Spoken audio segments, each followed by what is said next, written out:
Welcome back. నోట్ల రద్దు ప్రభావం కోళ్లకు ఫీడ్ సరఫరా చేసే పరిశ్రమలపైన పడింది.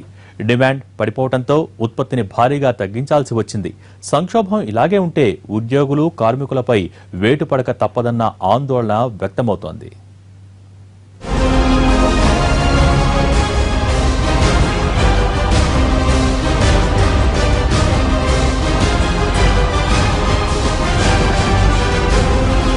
కోళ్ల పెంపకాన్ని దృష్టిలో పెట్టుకుని మార్కెట్ డిమాండ్ కి అనుగుణంగా దాణాని ఉత్పత్తి చేస్తారు. అయితే పెద్ద నోట్ల రద్దు తర్వాత పౌల్ట్రీ ఇండస్ట్రీ పల్టీ కొట్టడం దాణా ఉత్పత్తిపై తీవ్ర ప్రభావం చూపిస్తోంది.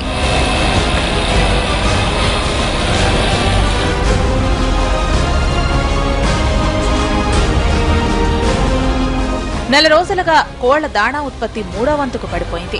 24 గంటలు పనిచేయాల్సిన ఫ్యాక్టరీ 12 గంటలు కూడా నడపడం లేదంటున్నారు దాణాల తయారీదారులు. ప్రొడక్షన్ ఉన్నా లేకున్నా ఉద్యోగులకు జీతాలు ఇవ్వాల్సిందే, కూలీలకు డబ్బులు చెల్లించాల్సిందే. ఉత్పత్తి లేకపోవడంతో ఇదంతా అదనపు భారమేనంటున్నారు నిర్వాహకులు. ఈ డిమానిటైజేషన్ ప్రాబ్లం వలన అసలు ఇక్కడ మాకు 80% స్టాక్ స్టోర్ చేసుకోవడానికి కూడా అసలు మొత్తం ఎంటీ అయిపోయింది.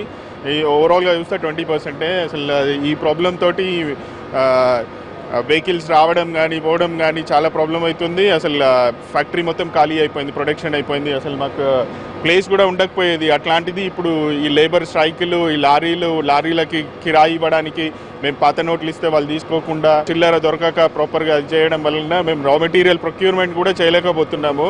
మేము యాక్చువల్గా గోడౌన్లో స్టాక్ 80% స్టాక్ ఎంటీ అయిపోయింది. అసలు పర్ డే 10 to 30 వెహికల్స్ మేము ఇక్కడ అన్లోడ్ చేసుకునేది ఇప్పుడు 3-4 వెహికల్ మెటీరియల్ కూడా కావట్లేదు. దీనివల్ల మాకు లేబర్కి అదనంగా ఎక్సెస్ బట్టి ఖాళీగా కూర్చోబెట్టుకొని వాళ్ళకి పేమెంట్స్ ఇవ్వడం జరుగుతున్నది. ఆ ఇచ్చిన పేమెంట్లతో కూడా చిల్లర లేక మేము ఎక్సెస్ అమౌంట్ రౌండ్ ఫిగర్ చేసుకొని 500 నోట్లు, 1000 రూపాయల నోట్లు ఇచ్చి వాళ్ళని మేనేజ్ చేసుకుంటూ వస్తున్నాం. కానీ అది కూడా ఇట్లనే కంటిన్యూ అయితే మాకు చాలా ఇబ్బంది అవుతుంది. పౌల్ట్రీ పరిశ్రమ ఎఫెక్ట్ దాణా తయారీపై పడింది. ట్రాన్స్పోర్ట్ పై కూడా దీని ఎఫెక్ట్ పడటంతో ముడిసరుకు సకాలంలో చేరకపోవడంతో అదో సమస్యగా మారింది. పరిస్థితి ఇలానే ఉంటే పౌల్ట్రీ పరిశ్రమని నమ్ముకున్న ఎన్నో కుటుంబాలు ఉపాధి కోల్పోక తప్పదన్న ఆందోళన వ్యక్తమవుతోంది. ఇప్పటికే లారీల రాకపోకలు తగ్గిపోయాయి. పెద్ద నోట్ల రద్దుతో పరిశ్రమ సంక్షోభంలో పడిపోవడంతో ఉపాధికి గండిపడుతోందని దాణా పరిశ్రమల ఉద్యోగులు వాపోతున్నారు.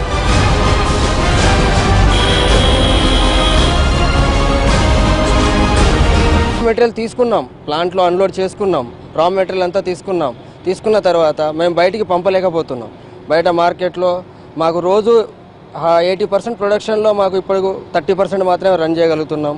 మా రోజు వారి కూలీలకి పైసలు ఇవ్వాలన్నా తీసుకోవాలన్నా మేము వాళ్ళకు 500 రూపాయల నోటు కానీ 1000 రూపాయల నోటు కానీ ఇచ్చిన తర్వాత వాళ్ళు ఏమంటున్నారంటే ఇవి బయట ఎవరు తీసుకోవట్లేదు అని వాళ్ళు మళ్ళీ తీసుకొచ్చి మాకే వాపసు ఇచ్చేస్తున్నారు.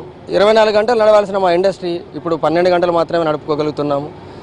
ఎందుకంటే తీసుకున్న రా మెటీరియల్ ఎట్లాగో తీసుకున్నాము, ప్లస్ దాన్ని కన్జంప్షన్ చేయలేకపోతున్నాము. పౌల్ట్రీ ఇండస్ట్రీ దెబ్బతింటే దానిపై ఆధారపడ్డ వారంతా ఇబ్బంది పడాల్సిందే. దాణా తయారీదారులే కాదు, వారికి ముడిసరుకు సరఫరా చేసేవారు కూడా ఈ సంక్షోభం నుంచి విముక్తి ఎప్పుడని ఎదురు చూస్తున్నారు.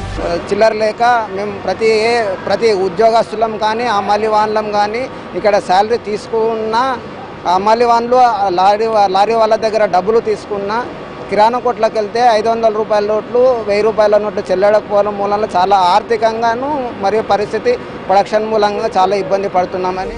దేశంలోనే పౌల్ట్రీ పరిశ్రమలో తెలుగు రాష్ట్రాలదే టాప్ పొజిషన్. మొదట్లో ఉమ్మడి ఆంధ్రప్రదేశ్ ముందుంటే రాష్ట్ర విభజన తర్వాత పౌల్ట్రీలో తెలంగాణ నెంబర్ 1గా ఉండగా ఏపీ 2వ ప్లేస్లో ఉంది. పెద్ద నోట్ల రద్దు నిర్ణయం తర్వాత మార్కెట్లో కరెన్సీ సంక్షోభంతో 2 రాష్ట్రాలు భారీగా నష్టాలు మూటగట్టుకోవాల్సి వచ్చింది. చిన్న పరిశ్రమల భవిష్యత్తు గురించి కేంద్రం ఏమాత్రం ఆలోచించడం లేదని ఆవేదన చెందుతున్నారు కోళ్ల పరిశ్రమల యజమానులు.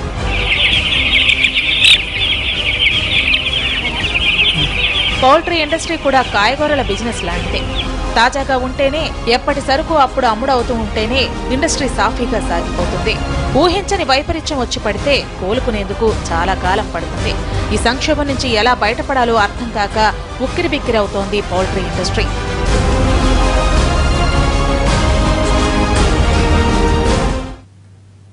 ఇది వాల్టి స్పెషల్ ఫోకస్. నమస్తే.